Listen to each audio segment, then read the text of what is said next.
Welcome back to Market Day Report. I'm Scott Schulte, otherwise known as the Cow Guy. And we've been with you. I've been with you all day. Hopefully you've been getting what you need. If you don't, let me know. Scott the Cow Guy Twitter. That'd be fantastic to hear from you. You can get to know me a little bit better too.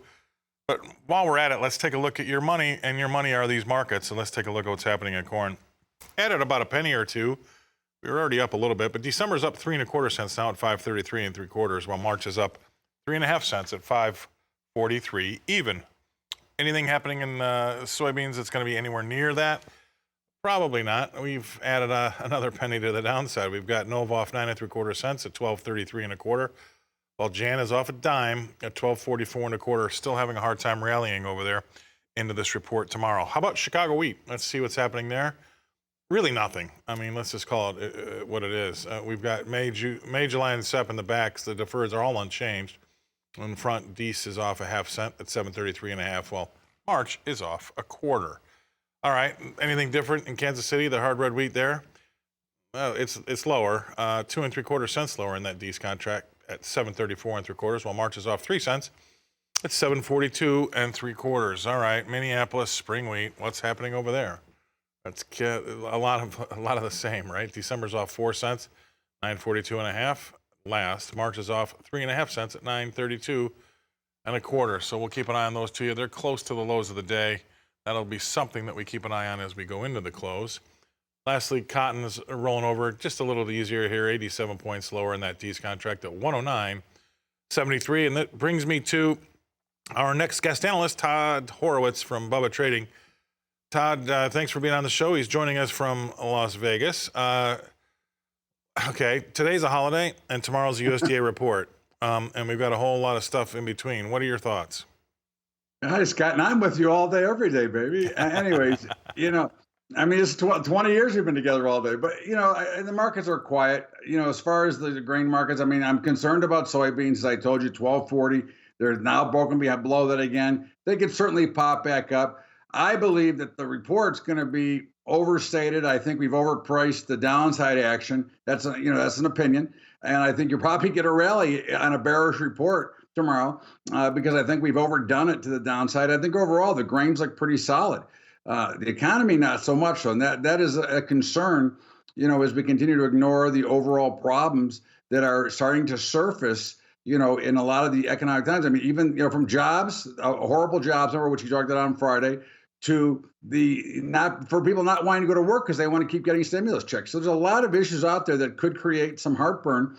And of course, the high cost of fuel is not going to help our farmers. No, and that's something that we talk about every day. And another interesting comment I heard this morning was, we're trying to get this infrastructure bill passed. But if we do get it passed, who's going to work on it? Because we don't have we can't find anybody to do anything, and we don't have the commodities anyway. So where are we going to find the lumber and all the iron, and who's going to put everything up? We're going to be adding to the problem of the misery that we're going through with these supply chain issues right now. So you got about 40 seconds. Tell me what you think the economy's doing right now, or at least where you feel. Well, I think we're in trouble, Scott. I think the markets are in trouble. I think the economy's in trouble, and it's all relates back to getting rid of fracking and shale producing. I think, we need energy, and we're at a big shortage globally, not just here. And we've got the energy here. Now, I'm not saying we don't want to work on it and go to a greener environment, but you can't stop it in one day and suddenly say we're no longer going to produce. And I think that's a much bigger mistake, which is creating, the trickle down bad stuff, because only the bad stuff ever trickles down to the average middle class. The good stuff stays above us, but the bad stuff always trickles down, and we always get stuck with the bill. Not a good position right now. Well, and you're right. And I'll add to this is that, we don't even really have a shortage here.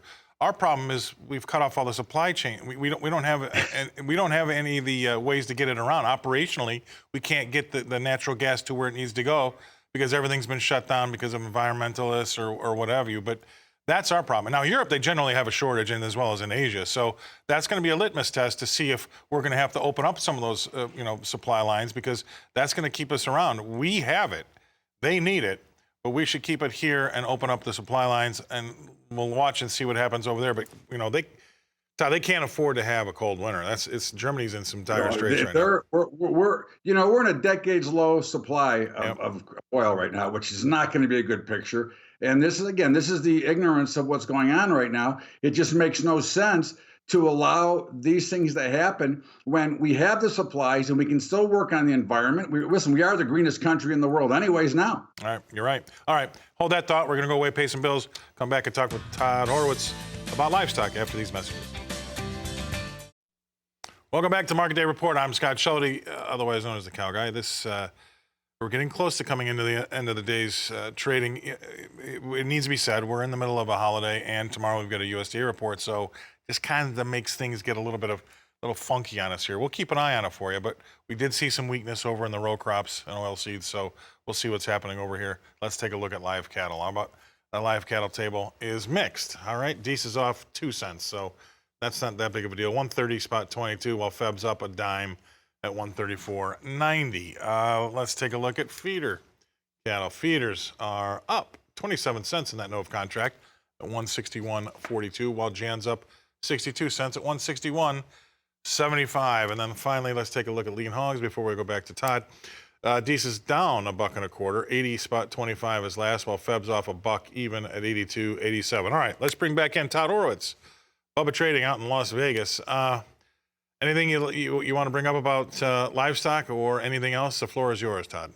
I think it looks really good, Scott. I think we've held the lows very well. I think we've had some nice rallies. You know, cattle, both fats and feeders, have done, I think, well, and I think they look to do much better. Again, there's always that in today's world. We always have to talk about the caveat of, you know, will people be able to afford it if they're not working? But you know, the hogs look pretty solid too. So I think we're in pretty good shape here.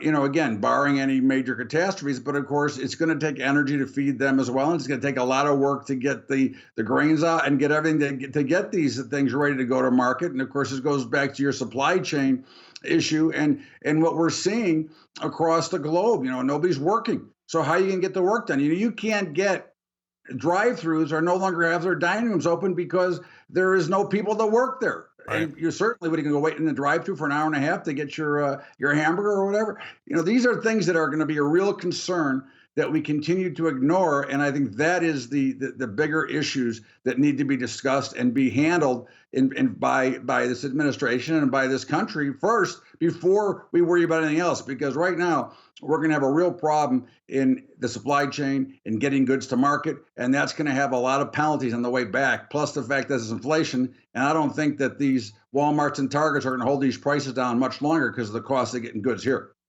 You know what? I couldn't agree with you more, and I'll end it on this. We've got 11 million jobs that are open and 9 million people looking, and we can't put it together and make an employment sandwich. I don't know what's going on, all right? So we'll leave it at that. Thanks a lot, Todd Horowitz from Bubba Trading in Las Vegas. I'll punt this one back over to Tammy.